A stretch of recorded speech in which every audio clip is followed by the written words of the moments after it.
Animações que abordam temas como catástrofes ambientais estão aí de monte. Agora, e se dissermos para vocês que existe uma obra cinematográfica em que essa mensagem ambiental é tão forte, tão convincente e tão assustadora que faz até o filme Céu da Meia-Noite parecer brincadeira de criança? Exageros à parte, acreditem, existe sim. E se trata do clássico Náusea do Vale do Vento.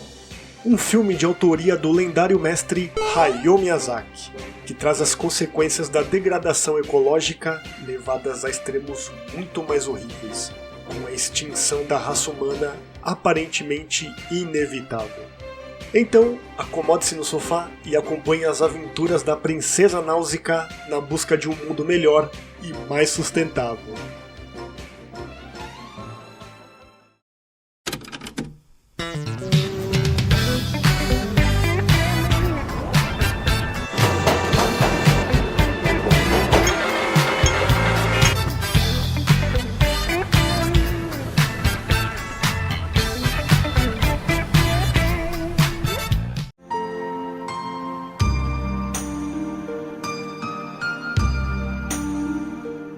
Antes de fazermos uma análise mais profunda da obra, temos que conhecer sua rica história que retrata a vida da jovem princesa Náusea, uma personagem pacifista e ambientalmente consciente, que vive em um futuro distópico ambientado 1000 anos depois de um evento global catastrófico conhecido como os 7 Dias de Fogo, que destruiu a maior parte da civilização e que foi causado por armas biológicas vivas chamadas God Warriors, que eram guerreiros gigantes.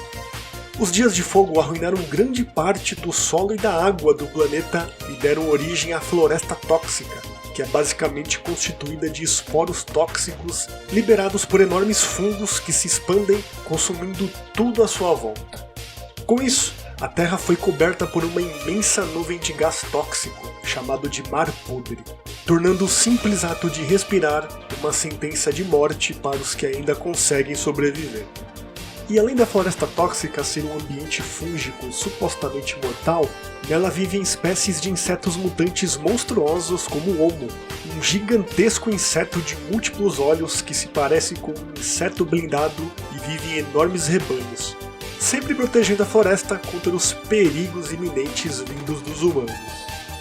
A nossa protagonista vive em um dos únicos povoados restantes, chamado de Vale do Vento, que fica em meio a desertos e dezenas de cidades completamente dizimadas. Esse reino, como bem diz o nome, é abençoado pelos ventos que vêm do mar. E por conta desses ventos, a nuvem de gás tóxico não consegue penetrar nas casas, fazendo com que seu povoado viva sem máscaras e seja cercado por árvores, animais e água limpa. Ao redor da floresta tóxica, existem alguns poucos reinos que resistiram ao cataclisma, como o Reino Pacífico do Vale do Vento e os reinos de Toruméquia e Bejit. E apesar do povo do vale temer a floresta, não fazem nada para prejudicá-la, mas os outros reinos querem acabar com o Mar da Podridão e tudo o que há nele. E Náusea acaba se envolvendo nessa briga, entre os que querem reviver a arma biológica God Warrior para dizimar a floresta juntamente com os insetos, e os que torturam os homos para que se irritem e ataquem o vale para impedir que a arma seja ativada.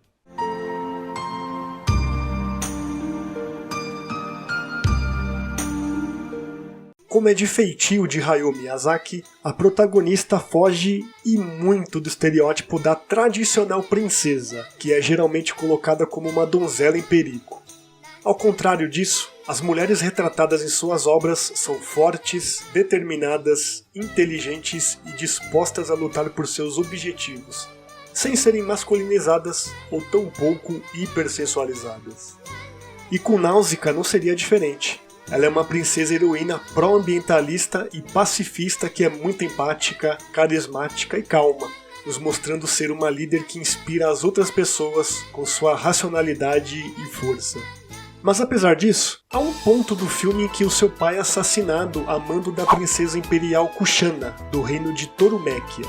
E, por consequência, a heroína falha como pacifista e perde completamente as estribeiras, atacando vários soldados enfurecida, e só é parada por seu amigo e mentor, o lendário espadachim Lord Yupa.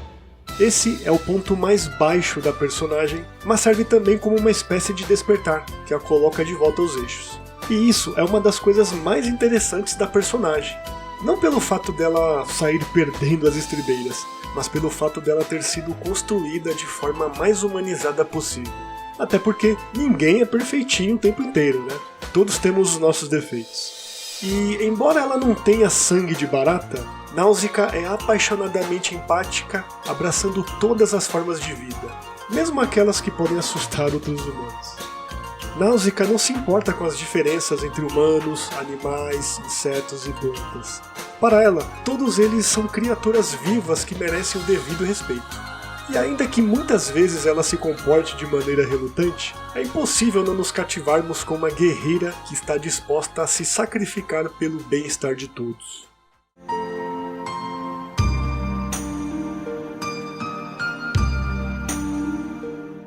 Mesmo que eu tenha contado a história de maneira bem resumida, ela nos abre margens para autorreflexões centradas em vários temas que Miyazaki passou no filme. Um deles são os malefícios da guerra, transmitida por uma mensagem antinuclear representada pela figura do guerreiro gigante, que é praticamente uma arma nuclear viva. Dado o contexto da infância do diretor vivendo no Japão durante a Segunda Guerra Mundial, há de se entender do porquê essa mensagem ser reforçada diversas vezes no decorrer do filme. E realmente, os 7 dias de fogo, que dizimou quase toda a humanidade, é muito análogo ao que aconteceu com Hiroshima e Nagasaki. O ambientalismo é outro tema quase sempre presente na obra de Miyazaki e foi mostrado pela primeira vez em Náusica. Ele nos mostra de maneira intrigante de que a floresta tóxica se formou depois do colapso da civilização industrial, onde devido à poluição e maus tratos à natureza pelos humanos, a Terra está praticamente toda coberta pelo mar da podridão. Porém, todos nós sabemos que a natureza utiliza, a partir das árvores e plantas em geral, a troca de gás carbônico pelo oxigênio, purificando todo o ar que respiramos. Ou seja, sem elas nem existiríamos nesse plano. E com a floresta tóxica não seria diferente, pois quando Náusica cai nas profundezas da floresta do Mar Podre, ela percebe que consegue respirar sem o auxílio de máscaras, e descobre que a função do mar é de absorver as toxinas que poluem o ar e de o purificar, para que a Terra vire um ambiente limpo e próspero como aquele onde ela se encontra no Vale do Vento. Os insetos aqui também terão uma função importante de proteger a floresta e ajudar ela a se espalhar pelo mundo para que então ela se limpe de toda a poluição. Puros ensinamentos ecológicos, né? Pois é. Mas não poderemos deixar de mencionar uma das mensagens mais importantes que sintetiza tudo o que a obra traz, que é o respeito à vida, seja de qualquer ser vivo. E isso é trazido na figura representante da princesa Náusica. O próprio Hayao Miyazaki enfatizou numa entrevista que deu à revista Animation que as origens de Náusica provêm da mitologia grega e que se trata de uma personagem de mesmo nome da Odisseia de Homero. Uma mulher que representa a bondade e a hospitalidade, características que também são muito marcantes na princesa de Miyazaki. A personalidade dela também é inspirada num antigo conto do folclore japonês, chamado A Dama que Amava Insetos, que narra a história de uma menina da alta aristocracia que era vista como excêntrica por amar a natureza e os insetos. Para Miyazaki, Náusica e A Dama que Amava Insetos inconscientemente acabaram formando uma única e mesma personagem.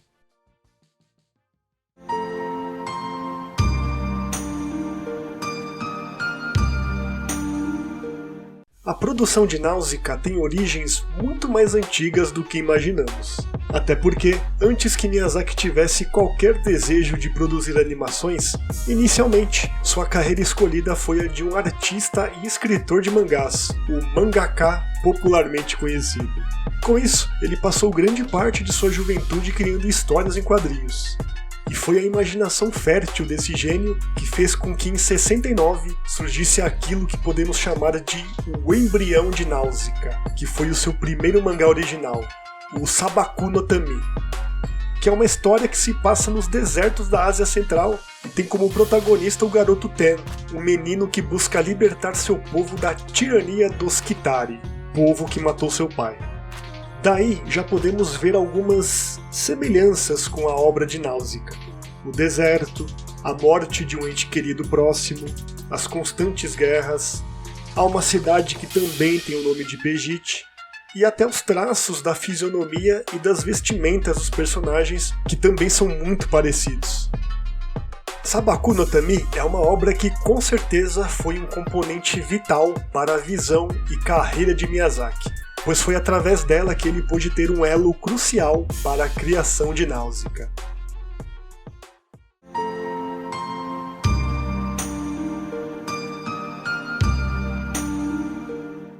Apesar de Sabaku no Tami ter sido o protótipo do que seria Náusica, foi só com a obra em quadrinhos Rolf que Miyazaki pôde lapidar ainda mais os conceitos do que seria a sua futura obra. Rolf é uma história em quadrinhos produzida no início da década de 70 pelo cartunista americano Richard Corben, e é sobre a princesa Mariara e seu cachorro Rolf que vivem no reino medieval de Kennisland. Para Miyazaki, essa obra lembrava muito A Bela e a Fera, semelhança essa que fez com que ele se interessasse em fazer uma adaptação de Rolf para a animação. Uma das mudanças que ele fez foi a mudança da personalidade de Mariara. Ele a achava meio sem sal e sem açúcar, então a transformou numa personagem mais carismática e empática e mudou seu nome para Yara. Miyazaki também pretendia enfatizar outro elemento que na história original de Corben era praticamente inexistente, que é a relação da princesa com seu pai, que é um governante idoso e doente. Na adaptação que Miyazaki planejava fazer, o relacionamento da princesa com seu pai deveria ter um enredo mais importante e impactante. No começo da década de 80, ele chegou a propor ao estúdio Tokyo Movie Shinsha, estúdio que ele trabalhava na época, para que adquirisse os direitos autorais de Rolf e pudesse trabalhar nessa animação. Mas para sua infelicidade, a adaptação acabou sendo rejeitada um ano depois pelo estúdio, pois o Tokyo Movie Shinsha não conseguiu garantir os direitos do filme, e isso muito devido à sua má vontade. Afinal de contas, a companhia não estava disposta a financiar animes que não fossem baseados em mangás pré-existentes. Embora isso tenha acontecido, este enredo acabou encontrando seu caminho para a Náusica do Vale do Vento, como é evidente no próprio relacionamento de Náusica com seu pai, que também é um governante velho e doente.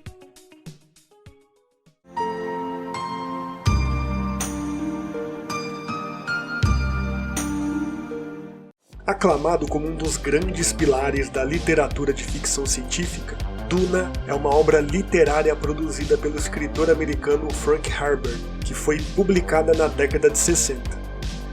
É um romance que ecoa fortemente em Náusica, pois ambas as obras apresentam analogias, como bestas colossais, profecias messiânicas, mundos pós-apocalípticos, pessoas que aprendem a se adaptar às condições ambientais implacáveis em meio aos desertos.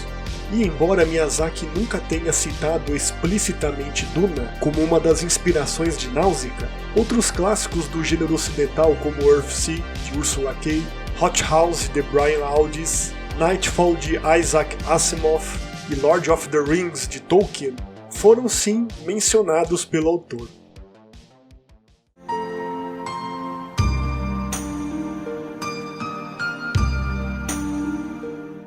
Como nós vimos, muitos romances da ficção científica serviram de inspiração para elementos do mundo que Miyazaki criou. No entanto, houve um evento crucial da vida real que o inspirou a criar Náusica, que foi o desastre da Baía de Minamata. Minamata era uma cidade fabril localizada na ilha de Kyushu, no sul do Japão, que na segunda metade do século XX havia se tornado o principal produtor de produtos químicos do país, com a fábrica Shiso Corporation. Essa fábrica operava a todo vapor, sendo o grande ícone econômico local. No entanto, apesar de toda a prosperidade financeira que veio com a produção química, também teve um grande custo para os ambientes periféricos, resultante da poluição da água e do ar pelos resíduos da fábrica, que despejava metilmercúrio no mar desde a década de 30, sem o conhecimento da comunidade. Esse envenenamento por mercúrio, durante muitos anos, contaminou os peixes e frutos do mar que eram consumidos pela população. Até que em meados da década de 50, o povo de Minamata começou a perceber um comportamento um tanto estranho dos animais, principalmente nos gatos. Eles ficavam malucos tendo convulsões, andando em círculos, espumando pela boca, e alguns até pulavam no mar como um ato de suicídio. Fenômeno esse que ficou conhecido como a febre do gato dançante. Logo depois, a doença parecia estar se espalhando também pelas pessoas da cidade. Ela atacava o sistema nervoso e o cérebro, causando dormência nos membros, fraquezas musculares, deficiências visuais, dificuldades de fala, paralisia, deformidades e até a morte. E à medida que o despejo de mercúrio continuava, mulheres envenenadas deram à luz a bebês envenenados. Essas crianças nasceram com deformidades graves, incluindo membros retorcidos, retardo mental, surdez e cegueira. Em julho de 59, pesquisadores da Universidade de Kumamoto enfim descobriram a fonte da doença, que eram os altos níveis de envenenamento por mercúrio. E devido a isso, acabaram chamando a enfermidade de doença de Minamata.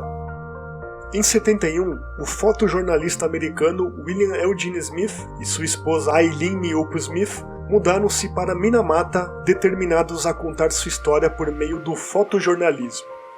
Seu ensaio fotográfico, o Death Flow from a Pipe, publicado em 72 pela revista Life, revelou a situação das vítimas de Minamata para inúmeros leitores da América e além. Com isso, a fábrica Shiso não teve mais aonde correr e foram obrigados a pagar as indenizações devidas a todos os habitantes que tinham sido contaminados. Em 2010, a Shiso foi condenada a pagar 2,1 milhões de ienes e subsídios médicos mensais para aqueles que não foram originalmente certificados pelo governo como portadores da doença. Mais de 50 mil pessoas solicitaram essa indenização, mostrando como mais de 5 décadas depois, os efeitos desse desastre ainda são sentidos.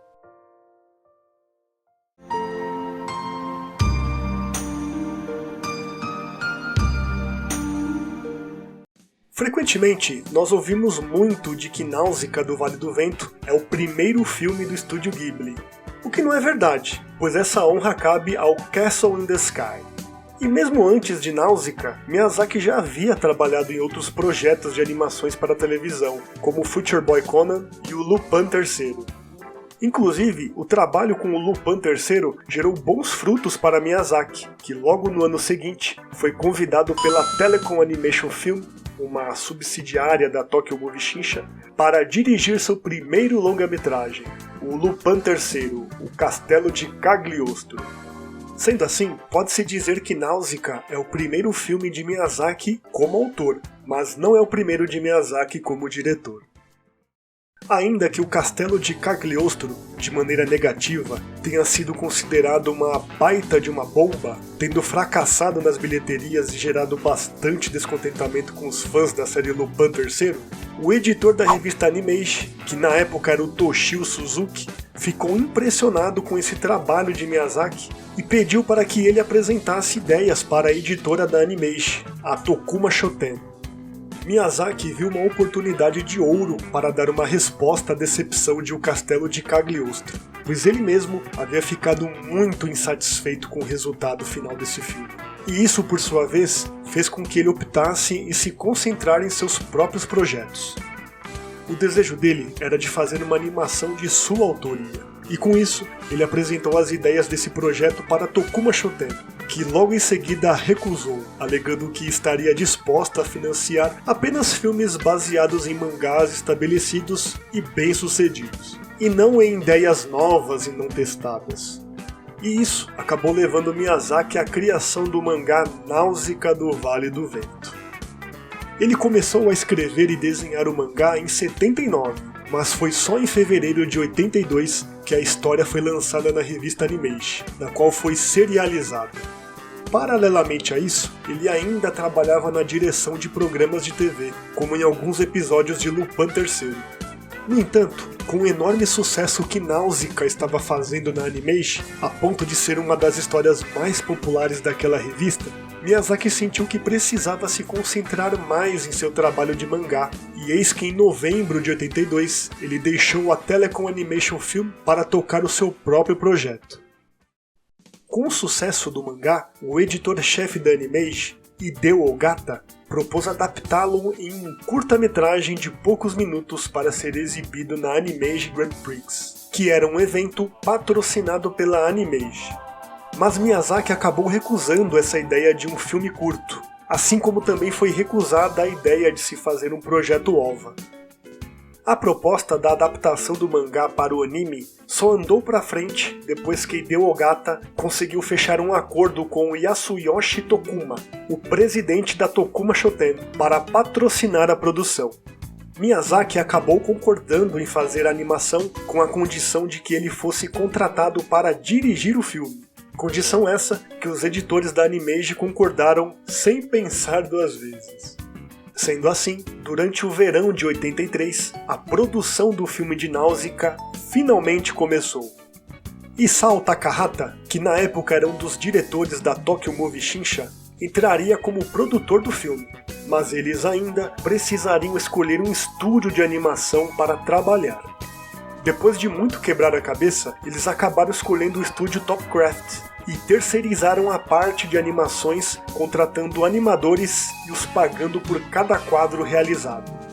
Muitos desses animadores foram esquecidos pelo tempo, mas um deles ficaria bem famoso. Vocês conhecem um tal de Hideaki Anno? Pois é, ele viria a cofundar o estúdio de anime Gainax, onde acabaria sendo o diretor da clássica obra Neon Genesis Evangelion.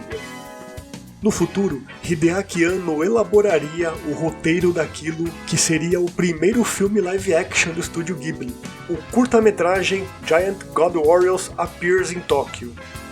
Esse curta serve como uma prequela do filme de Náusea, mostrando como os God Warriors exterminaram a civilização humana moderna durante os 7 dias de fogo. O design da criatura gigante do filme foi fornecido por Miyazaki de sua série de mangá Náusea, apresentando efeitos práticos como miniaturas. Para quem não conhecia esse curta-metragem, recomendo que assista, até para efeitos de curiosidade.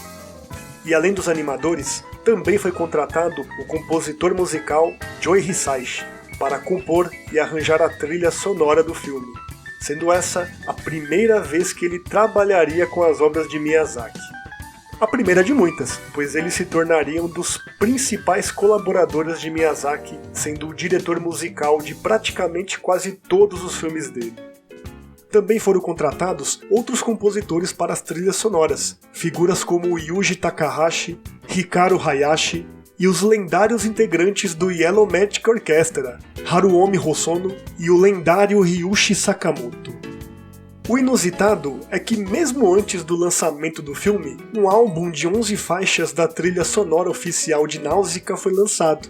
Daí vocês devem estar se perguntando, como assim? Como foram lançar um álbum de trilhas sonoras mesmo antes do lançamento do filme?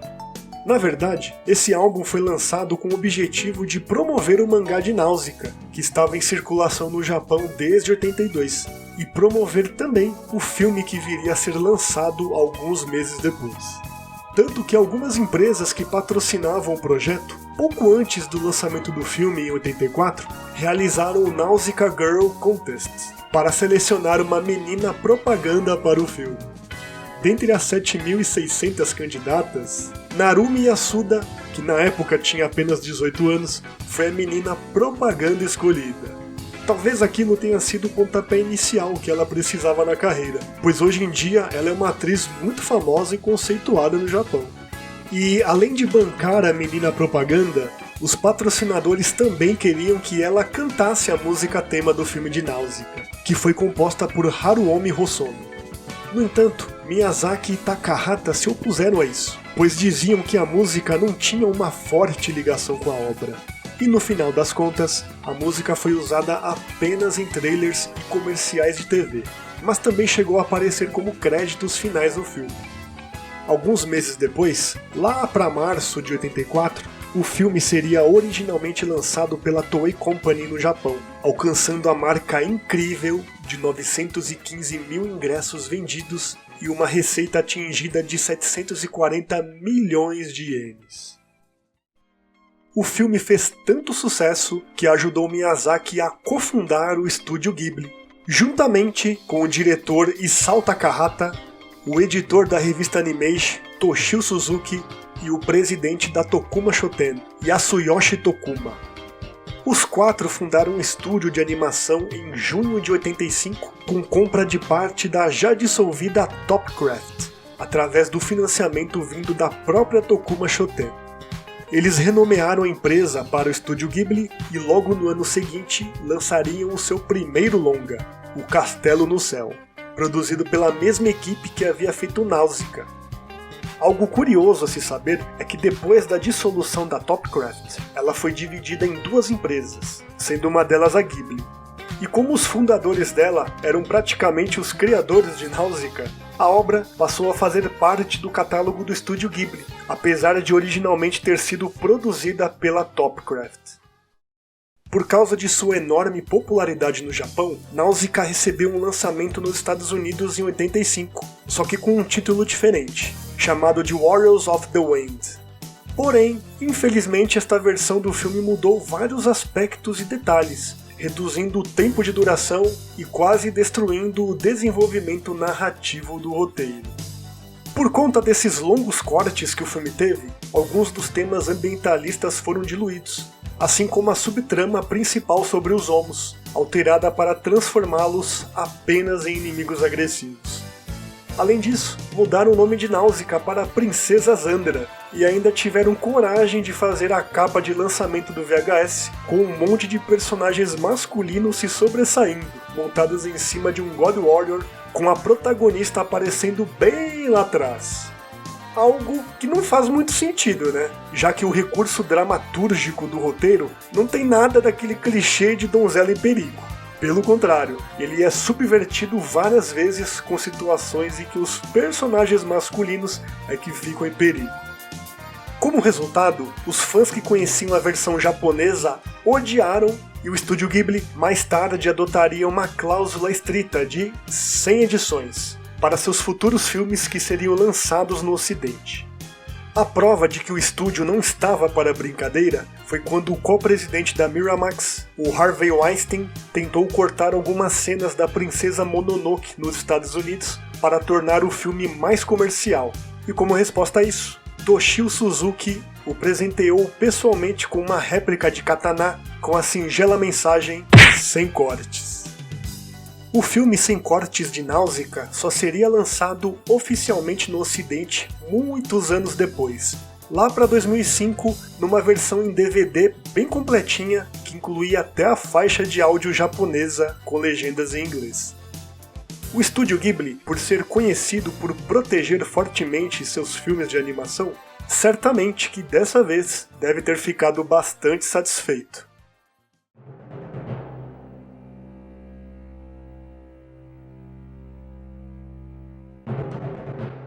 Há quem diga que uma das maiores heranças que Náusea do Vale do Vento deixou foi a criação do estúdio Ghibli, e de fato isso está correto. Mas essa obra deixou algo que vai mais além do que a criação do estúdio. Deixou uma mensagem fortemente ético-ecológica, que clama para que a humanidade encontre uma maneira de coexistir com a natureza de forma equilibrada e sustentável. E embora Miyazaki já tenha se declarado pessimista, o final do filme de Náusea é literalmente um raio de esperança, que mostra uma única semente crescendo naquela câmara profunda do Mar da Podridão, sugerindo que a recuperação do mundo pode levar centenas ou milhares de anos com a ajuda da humanidade ou mesmo sem a ajuda dela.